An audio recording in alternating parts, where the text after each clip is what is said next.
నమస్కారం వార్తల్లోకి స్వాగతం. ముందుగా ముఖ్యాంశాలు. 5 ఏళ్ల వైఎస్ఆర్ కాంగ్రెస్ పార్టీ పాలనలో తిరుపతిని గంజాయి వ్యాపార కేంద్రంగా మార్చారు. వైసీపీ ముఖ్య నేతలు భూ కబ్జాలకు పాల్పడ్డారు. మండిపడ్డ తిరుపతి ఎమ్మెల్యే అభ్యర్థి ఆరణి శ్రీనివాసులు.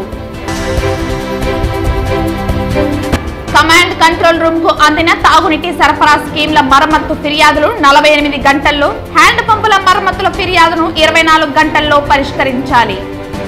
ఎండాకాలంలో తాగునీటి ఎద్దడి నివారణకు ప్రణాళికలు సిద్ధం చేసి ప్రజలకు ఎలాంటి ఇబ్బందులు లేకుండా చర్యలు చేపట్టాలి పేర్కొన్న తిరుపతి జిల్లా కలెక్టర్ లక్ష్మీషా. తిరుపతిలో డివైడర్ల నిర్వహణ గాలికి వదిలేస్తారా? ప్రమాదాలకు నిలయంగా మారిన డివైడర్లు.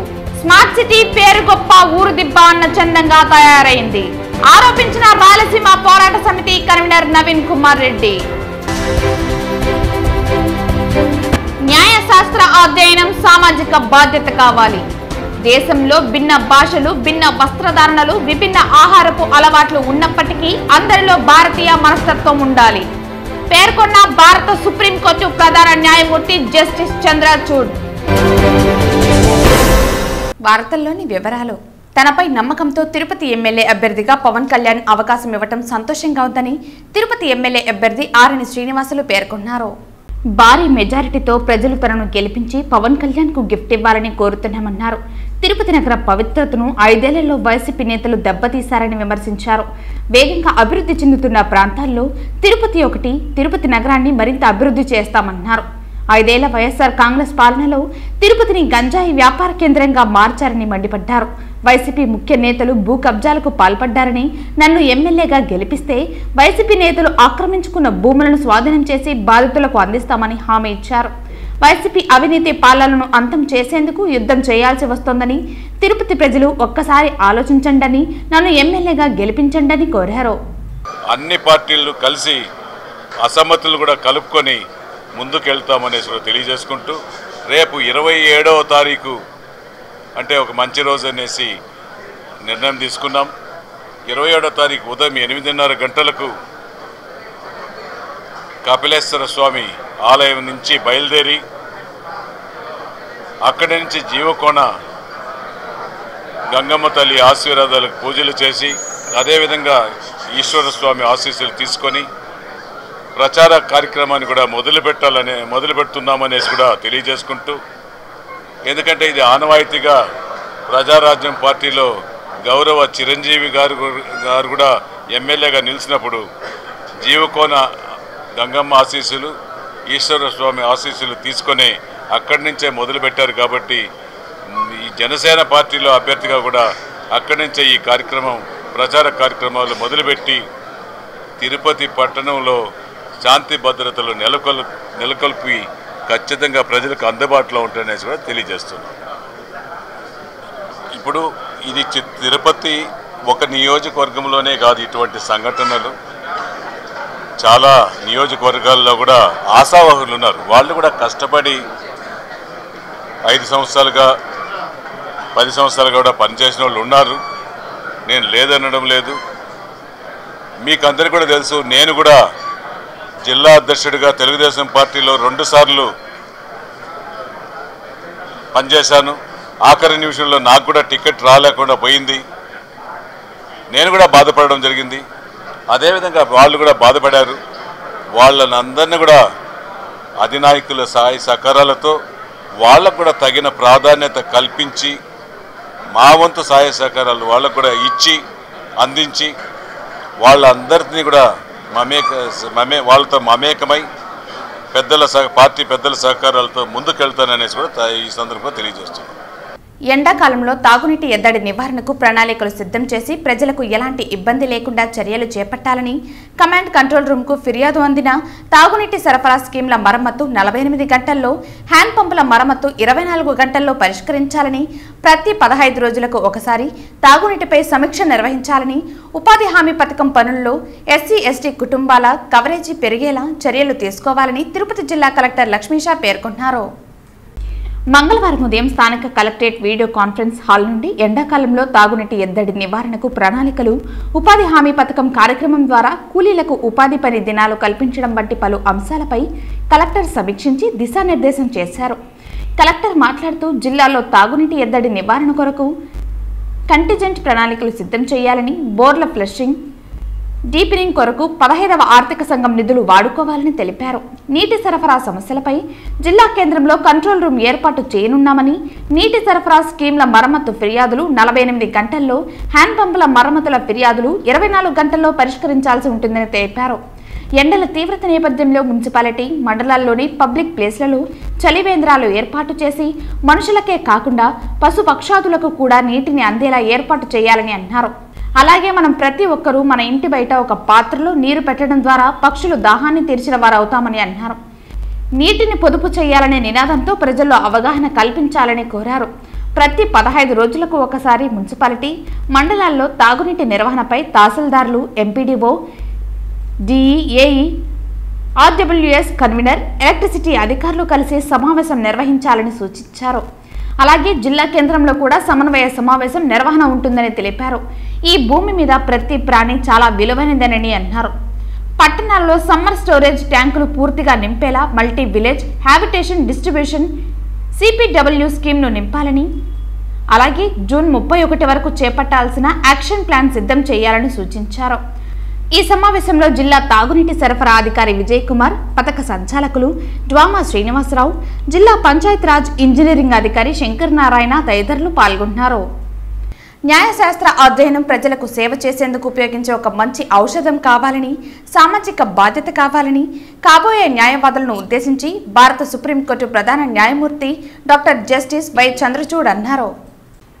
మంగళవారం ఉదయం శ్రీ వెంకటేశ్వర విశ్వవిద్యాలయంలోని శ్రీనివాస ఆడిటోరియంలో న్యాయశాస్త్ర విభాగంలో 5 సంవత్సరాల కోర్సు ప్రారంభించి దశాబ్ది కాలమైన సందర్భంగా నిర్వహిస్తున్న ఉత్సవాలకు భారత సుప్రీంకోర్టు ప్రధాన న్యాయమూర్తి ముఖ్య అతిథిగా పాల్గొని దశాబ్ది ఉత్సవాలు ప్రారంభించారు. ఈ సందర్భంగా భారత సుప్రీంకోర్టు ప్రధాన న్యాయమూర్తి మాట్లాడుతూ దాదాపు 1500 మంది పైచిలుకు విద్యార్థులకు వారు తన ఉపన్యాసం ద్వారా దిశానిర్దేశం చేశారు. న్యాయశాస్త్ర అధ్యయనం ప్రజలకు సేవ చేసేందుకు ఉపయోగించే ఒక మంచి ఔషధం కావాలని, సామాజిక బాధ్యత కావాలని, కాబోయే న్యాయవాదులను కావాలని తెలిపారు. గౌరవ సుప్రీంకోర్టు ప్రధాన న్యాయమూర్తి గారి తండ్రి, నాటి భారత సుప్రీంకోర్టు ప్రధాన న్యాయమూర్తి జస్టిస్ చంద్రచూడ్ శ్రీ వెంకటేశ్వర విశ్వవిద్యాలయానికి 1982 మార్చిలో వచ్చారని గుర్తు చేసుకున్నారు. గతంలో న్యాయశాస్త్ర డిగ్రీని 2వ డిగ్రీగా చేసేవారని, ఇప్పుడు న్యాయశాస్త్ర డిగ్రీని ఏకైక డిగ్రీగా ఎంచుకుని దీక్షతో పూర్తి చేస్తున్నారని తెలిపారు. నేడు విద్యార్థులు సగం కంటే ఎక్కువగా న్యాయశాస్త్ర విద్య చదవటం అభినందనీయమన్నారు. తాము చదివే రోజుల్లో క్లాసుకు 1-2 విద్యార్థులను మాత్రమే ఉండేవారన్నారు. భారతదేశంలో భిన్న భాషలు, భిన్న వస్త్రధారణలు, విభిన్న ఆహారపు అలవాట్లు ఉన్నప్పటికీ అందరిలో భారతీయత మనస్తత్వం, దేశీయ భావన ఒకటిగానే ఉంటుందని అన్నారు. సుప్రీంకోర్టు ప్రధాన న్యాయమూర్తి ఒక కుటుంబానికి పెద్దలాంటి వ్యక్తిగా అర్థం చేసుకుని కొలీజియంలో వివిధ రాష్ట్రాల వివిధ న్యాయశాస్త్ర విభాగాల్లో నిష్ణాతులైన న్యాయమూర్తులతో వ్యవస్థ ముందుకు సాగుతోందని తెలిపారు. శ్రీ వెంకటేశ్వర విశ్వవిద్యాలయం vice chancellor professor Srikanth Reddy మాట్లాడుతూ వెనుకబడిన రాయలసీమలో స్థాపించిన ఈ విశ్వవిద్యాలయం 70 సంవత్సరాల పయనంలో ఎన్నో మైలురాయిలు చేరుకుందని, నేడు రాష్ట్ర విశ్వవిద్యాలయంలో 2వ స్థానంలో ఉందని తెలిపారు. శ్రీ వెంకటేశ్వర విశ్వవిద్యాలయం రిజిస్ట్రార్ ప్రొఫెసర్ మహమ్మద్ హుస్సేన్ మాట్లాడుతూ సైన్స్, కృత్రిమ మేధ రంగాల్లో నూతన కోర్సులు ప్రారంభించిందని తెలిపారు. అనంతరం ఆర్ట్స్ కళాశాల ప్రిన్సిపల్ ప్రొఫెసర్ పద్మనాభం మాట్లాడుతూ 5 సంవత్సరాల న్యాయశాస్త్ర కోర్సు డీన్ ఆచార్య ఆర్సి కృష్ణయ్య లా కోర్సు నిర్వహిస్తున్న విధి విధానాల గురించి తెలియజేశారు. ఈ కార్యక్రమంలో శ్రీ పద్మావతి మహిళా విశ్వవిద్యాలయం vice chancellor Bharathi, registrar Rajani, జిల్లా న్యాయాధికారులు, న్యాయశాస్త్ర విభాగ అధ్యాపకులు, విద్యార్థులు తదితరులు పాల్గొన్నారు. తిరుపతిలో ఎండ ప్రభావం ఎక్కువగా ఉండటంతో కపిలతీర్థం రోడ్డుతో పాటు నగరంలోని ప్రధాన రహదారులపై మూగజీవాలైన పశువులు, గ్రామ సింహాలు నీటి కోసం, ఆహారం కోసం రోడ్లపైకి గుంపులుగా వచ్చేస్తున్నాయని, పాదాచారులకు, వాహనాలపై వెళ్లే వారికి అసౌకర్యంగా మారుతోందని వెంటనే నగరపాలక సంస్థ, టీటీడీ ఆరోగ్య శాఖ అధికారులు స్పందించి గోశాలకు తరలించి పశుగ్రాసం అందించేలా చూడాలని, అలాగే గ్రామ సింహాలకు వ్యాక్సిన్లు వేసి డాగ్ షెల్టర్లు ఏర్పాటు చేసి తగిన జాగ్రత్తలు తీసుకోవాలని రాయలసీమ పోరాట సమితి కన్వీనర్ నవీన్ కుమార్ రెడ్డి డిమాండ్ చేశారు. టీటీడీకి శ్రీవారి భక్తులు సమర్పించే కానుకలతో నగరపాలక సంస్థకు ప్రజలు కట్టే ఆస్తి పన్నులతో పాటుగా కేంద్ర ప్రభుత్వం తిరుపతి అభివృద్ధికి కేటాయించిన స్మార్ట్ సిటీ నిధులు బూడిదలో పోసిన పన్నీరులా మారిందన్నారు. తిరుపతి ఆధ్యాత్మిక నగరంలో కోట్లాది రూపాయల నిధులతో రోడ్లు విస్తరించారని, డివైడర్లు ఏర్పాటు చేశారని, అందులో లక్షలాది రూపాయలు ఖర్చు చేసిన ఖరీదైన మొక్కల నిర్వహణ గాలికి వదిలేయటం అధికారుల నిర్లక్ష్యానికి పరాకాష్ట అన్నారు. తిరుపతి నగరంలో ఏర్పాటు చేసిన డివైడర్ల మధ్య ఖరీదైన మొక్కలు పెట్టారని, నీళ్లు పోయటం వాటి నిర్వహణ పట్టించుకోకపోవడంతో పశువులకు డివైడర్లు మొక్కల మేతగా మారిందన్నారు. తిరుపతి నగరంలోని డివైడర్ల మధ్య ఏర్పాటు చేసిన ఖరీదైన మొక్కలు గుబురుగా పెరిగిపోయి యూటర్నింగ్ల వద్ద ఆపోజిట్ డైరెక్షన్లో వస్తున్న వాహనాలు కనిపించకపోవడంతో రోడ్ యాక్సిడెంట్లు జరిగి గాయాల పాలవుతూ ప్రమాదవశాత్తు ప్రాణాలు పోగొట్టుకుంటున్నారని ఆవేదన వ్యక్తం చేశారు. టీటీడీ నగరపాలక సంస్థ తుడాలో అనేక సంవత్సరాలుగా చాలీచాలని జీతాలకు పనిచేస్తున్న గార్డెనింగ్ విభాగపు సిబ్బందికి జీతాలు పెంచి మౌలిక వసతులు కల్పించి నగరంలోని అన్ని డివైడర్ల నిర్వహణను 24/7 వినియోగించుకోవాలన్నారు. ఆపోజిట్ గా వచ్చే వెహికల్ ఏ వెహికల్ వస్తుందో తెలియదు. భారీ వాహనాలు మంగళం రోడ్ లో చూసినామంటే హెవీ ట్రాఫిక్ పెరిగిపోయింది. ఆడ అపార్ట్మెంట్ల కల్చర్ ఎక్కువైపోయింది. ఆడ జనసంచారం కూడా విపరీతంగా పెరిగింది. అలాంటి చోట యూటర్న్ల దగ్గర అనేక సందర్భాల్లో ప్రమాదాలు జరుగుతున్నాయి. క్షతగాత్రులు అవుతున్నారు. కొన్ని సందర్భాల్లో ప్రాణాలు పోయే పరిస్థితులు వస్తున్నాయి. అయినా కూడా అధికారులు నిమ్మకు నీరెత్తినట్లు వ్యవహరిస్తున్నారు. నేను ఒకటే డిమాండ్ చేస్తున్నా, మీరు డివైడర్ల మధ్య మొక్కలు పెట్టినప్పుడు దాని నిర్వహణ బాధ్యత కూడా తుడా అన్నా తీసుకోండి, నగరపాలక సంస్థ అన్నా తీసుకోండి, టీటీడీ అన్నా తీసుకోండి. ఈరోజు టీటీడీలో కానీ నగరపాలక సంస్థలో తుడాలో ఫారెస్ట్ కార్మికులు ఎవరైతే ఈ గార్డెనింగ్ మెయింటెనెన్స్ కార్మికులు ఉన్నారో వాళ్ళకి జీతాలు పెంచి వాళ్ళని సద్వినియోగం చేసుకోండి. అలా కాకుండా ఇష్టానుసారంగా శ్రీవారికి భక్తులు సమర్పించే కానుకలు, టీటీడీ ఆస్తి పన్నులు, స్మార్ట్ సిటీ నిధులు బూడిదలో పోసిన పన్నీరులాగా అయిపోయింది. ఈరోజు మనం కేటీ రోడ్లో కానీ ప్రధాన రహదారుల్లో చూస్తే పశువులు ఇష్టానుసారంగా తిరుగుతున్నాయి. గ్రామ సింహాలు గుంపులు గుంపులుగా బయట చేశాయి. కారణం ఏమంటే ఎండ తీవ్రత చాలా ఎక్కువగా ఉంది కాబట్టి దాంతో నీళ్ల కోసము ఆహారం కోసం పశువులు బయటకు వచ్చేస్తున్నాయి. నగరపాలక సంస్థ కానీ టీటీడీ ఆరోగ్య శాఖ అధికారులు దృష్టి పెట్టి ఈ పశువులంతా కూడా గోశాలకు తరలించండి. గ్రామ సింహాలకు వ్యాక్సిన్లు వేసి ఈరోజు రోడ్ల మీద వాహనదారులు నడిచిపోయే వాళ్ళకి ప్రమాదాలు జరగకుండా నివారించాలని చెప్పని నేను ఒక స్థానికుడిగా ప్రజల తరఫున టీటీడీని నగరపాలక సంస్థని తుడానికి హెచ్చరిస్తూ డిమాండ్ చేస్తున్నానండి. మంగళవారం సాయంత్రం భూమన కరుణాకర్ రెడ్డి సమక్షంలో తెలుగుదేశం మాజీ councillor, senior Telugu Desam leader Lalithamma తన అనుచరులతో కలిసి వైఎస్ఆర్సీపీలో చేరారు. ఆమె తెలుగుదేశం పార్టీలో పాత కాపు. ఆ పార్టీలో ఆమె చాలా సీనియర్ లీడర్. ఆవిర్భావం నుంచి ఆ పార్టీని అంటిపెట్టుకుని వచ్చారు. మున్సిపల్ కౌన్సిలర్గా కూడా సేవలు అందించారు. ఇదంతా గతం. ఇంతలోనే తిరుపతి నగర డిప్యూటీ మేయర్ హోదాలో తిరుపతి ఎమ్మెల్యే అభ్యర్థి భూమన అభినయ్ చేస్తున్న అభివృద్ధి పనులు ఆమెకు ముచ్చటగొలిపాయి. భూమన అభినయ్తోనే తిరుపతికి ఉజ్వల భవిష్యత్తు ఉందని గ్రహించడానికి ఎక్కువ సమయం పట్టలేదు. భూమన అభినయ్కి అండగా నిలవాల్సిన అవసరం ఉందని, అందుకు ఇదే సరైన సమయమని భావించారు. భూమన అభినయ్ చేస్తున్న అభివృద్ధిలో తన వంతు సహకారం అందించాలని తలచారు. ఆమె మరెవరో కాదు, సీనియర్ తెలుగుదేశం లీడర్ లలితమ్మ. స్థానిక సింగాలగుంట వద్ద మంగళవారం ఉదయం ఇంటింటి ప్రచార కార్యక్రమానికి విచ్చేసిన TTD chairman, Tirupati MLA Bhumana Karunakar రెడ్డిని మర్యాదపూర్వకంగా తన కుటుంబ సభ్యులతో కలిశారు. అదే తానొక్కటే కాదు, తన 5 తరాల వారసులతో భూమన కరుణాకర్ రెడ్డిని కలవటం, స్వాగతం పలకడం అందరినీ ఆకర్షించింది. లలితమ్మ కుమార్తె జయప్రద కుమార్తె మాధవి కూతురు గాయత్రి కూడా తన చంటి బిడ్డ తోష్నికారెడ్డిని కూడా ఎత్తుకుని భూమన కరుణాకర్ రెడ్డిని కలవడం జరిగింది. ఇలా తన 5 తరాల వారసులతో కలిసి అరుదైన సంఘటన ఎన్నికల ప్రచార కార్యక్రమంలో చోటు చేసుకుంది. ఈ సందర్భంలోనే తాను వైఎస్ఆర్సీపీలో చేరే విషయమై భూమన కరుణాకర్ రెడ్డి దృష్టికి తీసుకువచ్చారు.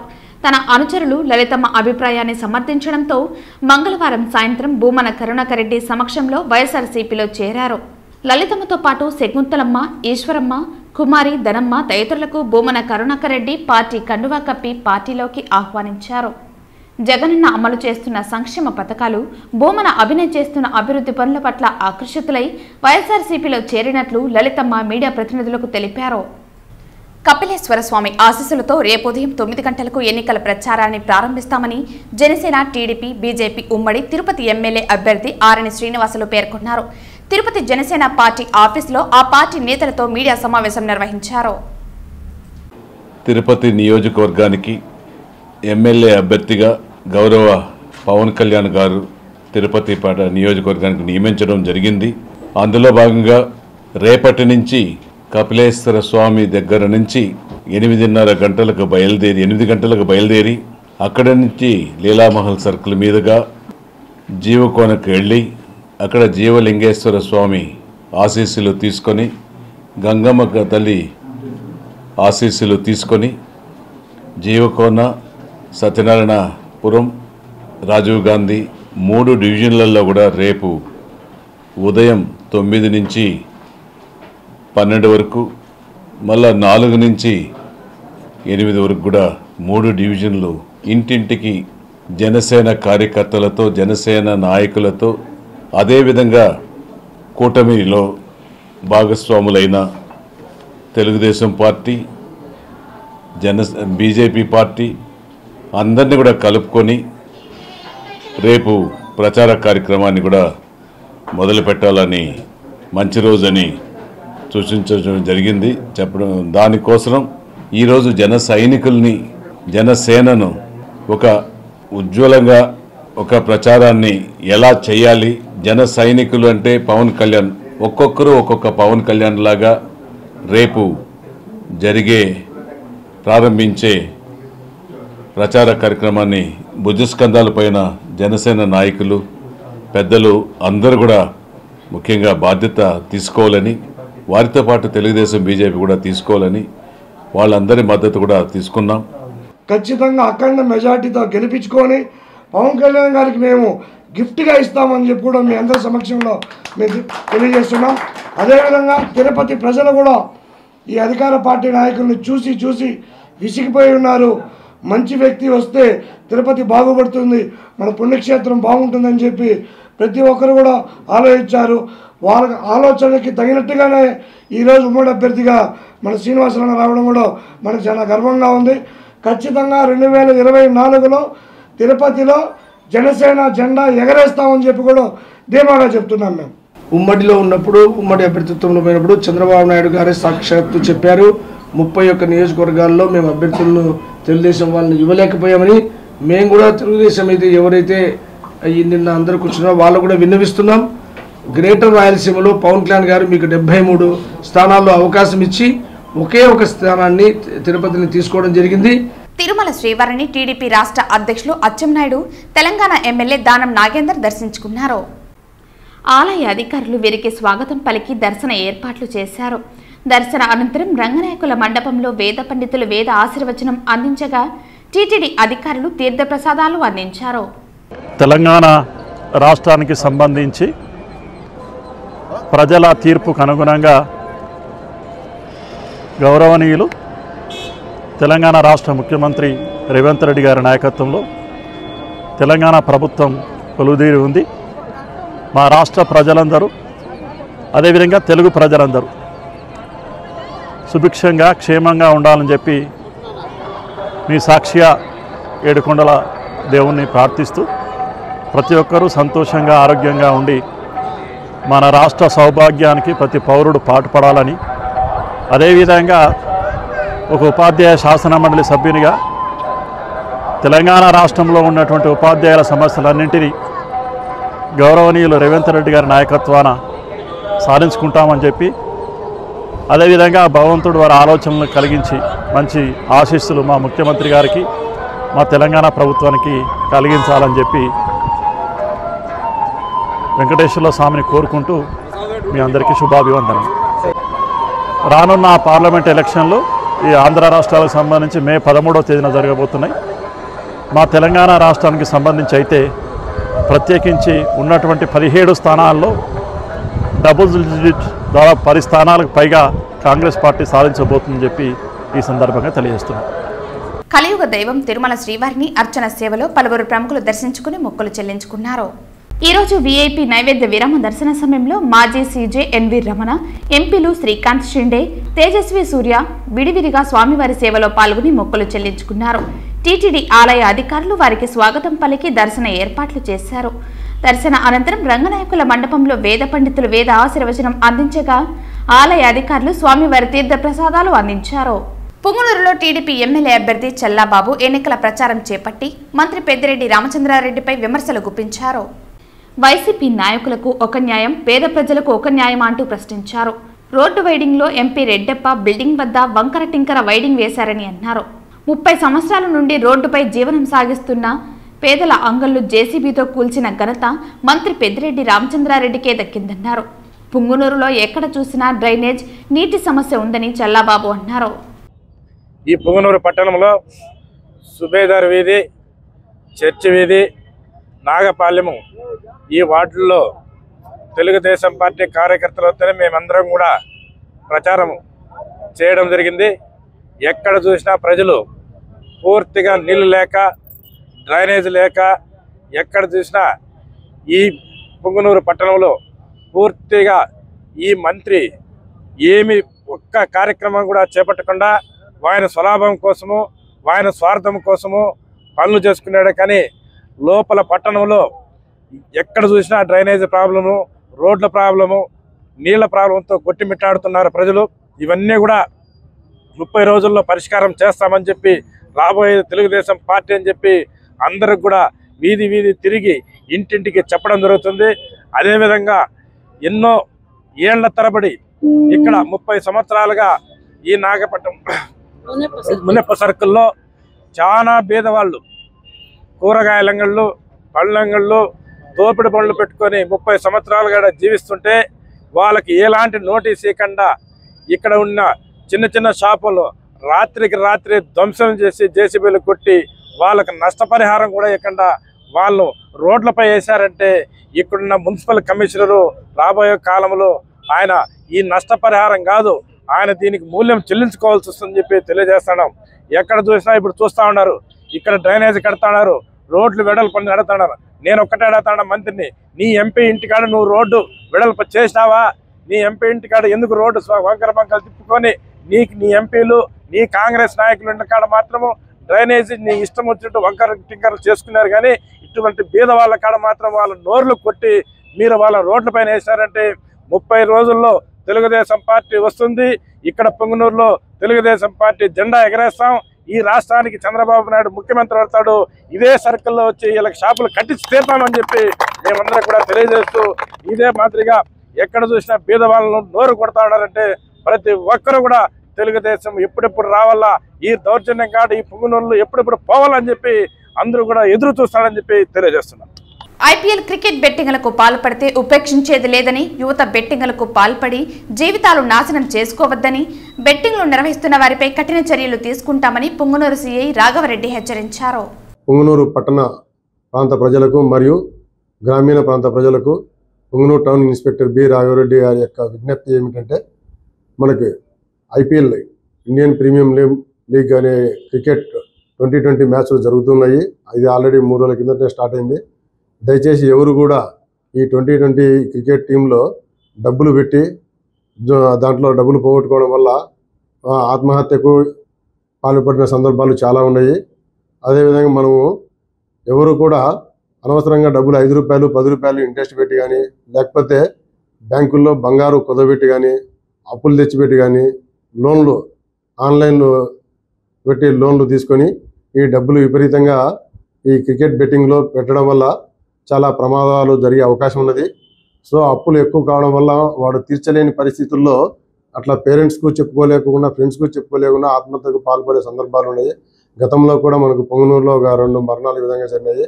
దయచేసి ఎవరు కూడా ఈ క్రికెట్ బెట్టింగ్లో డబ్బులు పెట్టి ఎవరు ఆడరాదని చెప్పేసి మా యొక్క మనస్ఫూర్తిగా ప్రజలకు తెలియజేస్తున్నాము. అదేవిధంగా ప్రజలందరూ కూడా మాకు సహకరించి ఎవరు కూడా తన ప్రాణాల మీదకి తీసుకోకూడదని మరొకసారి మీడియా ద్వారా విన్నవించుకుంటున్నాను. అదేవిధంగా పుంగనూరు పట్టణంలో కానీ, పుంగనూరు గ్రామీణ ప్రాంతాల్లో కానీ ఎవరైనా క్రికెట్ బెట్టింగ్ ఆడుతున్నటువంటి సమాచారం పోలీస్ వారికి తెలియజేస్తే వారి యొక్క సమాచారాన్ని మేము గోప్యంగా ఉంచి ఎవరైతే ఆడుతున్నారో వాళ్ళని పట్టుకొని కేసులు నమోదు చేసి కఠినమైన చర్యలు తీసుకుంటామని తెలియజేస్తున్నాం. పొంగునూరు మండలం మగాడ్లపల్లి చెక్పోస్టు వద్ద పోలీసుల వాహనాల తనిఖీలలో భాగంగా కారులో తరలిస్తున్న 2,14,000 రూపాయలు సీజ్ చేసినట్లు పొంగునూరు సీఐ రాఘవరెడ్డి వెల్లడించారు. సరైన ఆధారాలు లేకపోవడంతో నగదును కలెక్టరేట్కు తరలించారు.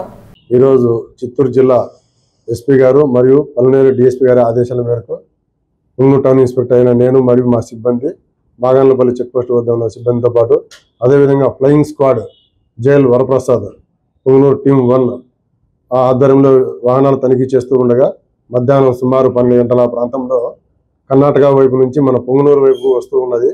దాన్ని మేము ఆపి చెక్ చేస్తే అందులో వాళ్ళ దగ్గర బిల్లులు లేకోకుండా సుమారు 2,14,200 రూపాయలు అమౌంట్ ఉన్నది. దానికి సంబంధించి ఎక్కడ ఇది అమౌంట్ చెప్పితే మేము రామసముద్రంకి పోతున్నాము, పుచ్చకాయల వ్యాపారం చేస్తామని చెప్పినారు. వాళ్ళు దానికి సంబంధించిన అమౌంట్ ఏ విధంగా వచ్చేదని చెప్తే వాళ్ళ దగ్గర ఎలాంటి ఆధారాలు చూపనందున దాన్ని మనం ముందస్తుగా దాన్ని సీజ్ చేసినాము. సీజ్ చేసి మన కలెక్టరేట్ ఆఫీస్లో 3-man కమిటీ అనేది ఒకటి ఉంది. మన jail Prasad flying squad team member అతను సీజ్ చేసి అక్కడికి పంపించారు. దీని మీద తదుపరిగా వాళ్ళకు 1 వారం రోజుల్లో టైం పీరియడ్ ఉన్నది. వాళ్ళు ఏదన్నా బిల్లులు అవి ప్రొడ్యూస్ చేసుకొని కరెక్ట్ ఆధారాలు సమర్పిస్తే వాళ్ళు రిలీజ్ చేస్తారు అమౌంట్. పొంగునూరు పరిసర ప్రాంతాల్లో 2 వేర్వేరు చోట్ల అక్రమంగా ఆటోల్లో తరలిస్తున్న 24,000 రూపాయల కర్ణాటక మద్యం సీజ్ చేసి 2 అరెస్టు చేసి రిమాండ్కు తరలించినట్లు పొంగునూరు సీఐ రాఘవరెడ్డి వెల్లడించారు. ఈరోజు చిత్తూరు జిల్లా ఎస్పీ గారు మరియు పల్నాడు డిఎస్పీ గారి ఆదేశాల మేరకు ఈ రాబోయే అసెంబ్లీ మరియు పార్లమెంటరీ 2024 ఎలక్షన్ల సందర్భంగా మేము వాహనాలు తనిఖీ చేస్తూ ఉండగా పొంగునూరు మరియు గ్రామీణ ప్రాంతాల్లో అక్కడక్కడ మా యొక్క ఇన్ఫర్మేషన్ పెట్టుకుని తనిఖీ చేస్తూ ఉంటే ఈరోజు మధ్యాహ్నం డాన్ బాస్కో చెక్ పోస్ట్ వద్ద ఒక ఆటోలో పొంగునూరు టౌన్కి చెందినటువంటి వ్యక్తి సయ్యద్ అస్రఫ్ అలీ ఒక ఆటోలో సుమారుగా 460 టెట్రా ప్యాకెట్లు ఈ కర్ణాటక రాష్ట్రానికి చెందిన మద్యం ప్యాకెట్లను సీజ్ చేయడం అయింది. అతన్ని 3 గంటలకు ఈరోజు అరెస్ట్ చేసినాము. అదేవిధంగా మన జునైల్ ఇతను కూడా మన పొంగునూరు టౌన్ చెందిన వ్యక్తి. ఇతను కూడా తన యొక్క ఆటోలో ముల్బాగల్ నుంచి కర్ణాటక రాష్ట్రానికి చెందినటువంటి మద్యాన్ని తీసుకొని వస్తూ మాగాన్లపల్లి చెక్ పోస్ట్ వద్ద పట్టుబడినాడు. ఇతన్ని కూడా అక్కడ అరెస్ట్ చేసి వీళ్ళిద్దరిని కూడా అస్రాఫ్ అలీను అదేవిధంగా జునైల్ను ఇద్దరు పొంగునూరు టౌన్ చెందిన వాళ్ళే. వీళ్ళు గతంలో కూడా నేరాలు చేసి ఉన్నారు, ఈ కర్ణాటక లిక్కర్ను అమ్మి ఉన్నారు. అదేవిధంగా ఇన్ఫర్మేషన్ రావడంతో ఈరోజు వాళ్ళిద్దరిని పెద్దమంది సమక్షంలో అరెస్ట్ చేసి కోర్టుకు రిమాండ్లో పంపడమైంది. అస్రఫ్ అలీ దగ్గర సుమారుగా 15,000 రూపాయలు వాల్యూ చేస్తుంది మరియు అతని యొక్క ఆటోని సీజ్ చేయడమైంది. అదేవిధంగా జునైల్ అనే అతని సుమారు 9,000 రూపాయలు విలువ చేసే టెట్రా ప్యాకెట్లు మరియు ఒక ఆటోని సీజ్ చేయడమైంది. చంద్రగిరి మండల పరిధిలోని నాయుడుపేట పూతలపట్టు జాతీయ రహదారిలోని తొండవాడ హ్యాపీ దాబా వద్ద గుర్తు తెలియని వాహనం ఢీకొని జార్ఖండ్కు చెందిన ఓ వ్యక్తి సంఘటనా స్థలంలోనే మృతి చెందారు. పోలీసులు మృతదేహాన్ని పోస్టుమార్టం నిమిత్తం తిరుపతి వెంకటేశ్వర మెడికల్ కాలేజీకి తరలించి కేసు నమోదు చేసుకుని దర్యాప్తు చేపట్టారు. పోలీసులు మృతదేహాన్ని పోస్టుమార్టం నిమిత్తం తిరుపతి వెంకటేశ్వర మెడికల్ కాలేజీకి తరలించి కేసు నమోదు చేసుకుని దర్యాప్తు చేపట్టారు. చంద్రగిరి మండల పరిధిలోని తొండవాడ హ్యాపీ జాబా వద్ద మంగళవారం రాత్రి సుమారు 10 గంటల సమయంలో జరిగిన రోడ్డు ప్రమాదంలో ఓ వ్యక్తి అక్కడికక్కడే మృతి చెందారు. స్థానికుల సమాచారంతో సంఘటనా స్థలానికి చేరుకున్న చంద్రగిరి పోలీసులు ఘటనా స్థలాన్ని పరిశీలించారు. మృతుడు రోడ్డు దాటుతున్న సమయంలో తిరుపతి నుండి చిత్తూరు వైపు వెళ్తున్న గుర్తు తెలియని వాహనం ఢీకొనడంతో ఓ వ్యక్తి మృతి చెందినట్లు నిర్ధారించారు. మృతి చెందిన వ్యక్తి జార్ఖండ్కు చెందిన రాజా దేవసింగ్గా గుర్తించారు. అనంతరం మృతదేహాన్ని పోస్టుమార్టం నిమిత్తం తిరుపతి వెంకటేశ్వర మెడికల్ కాలేజీకి తరలించారు. ఎస్ఐ అనిత కేసు నమోదు చేసి దర్యాప్తు చేస్తున్నారు. వార్తలు ముగించే ముందు ముఖ్యాంశాలు మరోసారి. 5 ఏళ్ల వైఎస్ఆర్ కాంగ్రెస్ పార్టీ పాలనలో తిరుపతిని గంజాయ వ్యాపార కేంద్రంగా మార్చారు. వైసీపీ ముఖ్య నేతలు భూ కబ్జాలకు పాల్పడ్డారు. మండిపడ్డ తిరుపతి ఎమ్మెల్యే అభ్యర్థి ఆరణి శ్రీనివాసులు. కమాండ్ కంట్రోల్ రూమ్ కు అందిన తాగునీటి సరఫరా స్కీమ్ల మరమ్మత్తు ఫిర్యాదులు 48 గంటల్లో, హ్యాండ్ పంపుల మరమ్మతుల ఫిర్యాదును 24 గంటల్లో పరిష్కరించాలి. ఎండాకాలంలో తాగునీటి ఎద్దడి నివారణకు ప్రణాళికలు సిద్ధం చేసి ప్రజలకు ఎలాంటి ఇబ్బందులు లేకుండా చర్యలు చేపట్టాలి పేర్కొన్న తిరుపతి జిల్లా కలెక్టర్ లక్ష్మీషా. తిరుపతిలో డివైడర్ల డివైడర్ల నిర్వహణ గాలికి వదిలేస్తారా? ప్రమాదాలకు నిలయంగా మారిన డివైడర్లు. స్మార్ట్ సిటీ పేరు గొప్ప, ఊరు దిబ్బ అన్న చందంగా తయారైంది ఆరోపించిన రాయలసీమ పోరాట సమితి కన్వీనర్ నవీన్ కుమార్ రెడ్డి. న్యాయశాస్త్ర అధ్యయనం సామాజిక బాధ్యత కావాలి. దేశంలో భిన్న భాషలు, భిన్న వస్త్రధారణలు, విభిన్న ఆహారపు అలవాట్లు ఉన్నప్పటికీ అందరిలో భారతీయ మనస్తత్వం ఉండాలి పేర్కొన్న భారత సుప్రీంకోర్టు ప్రధాన న్యాయమూర్తి జస్టిస్ చంద్రచూడ్. ఈ వార్తలు ఇంతటితో సమాప్తం. తిరిగి వార్తల్లో మళ్ళీ కలుద్దాం. అంతవరకు సెలవు. నమస్కారం.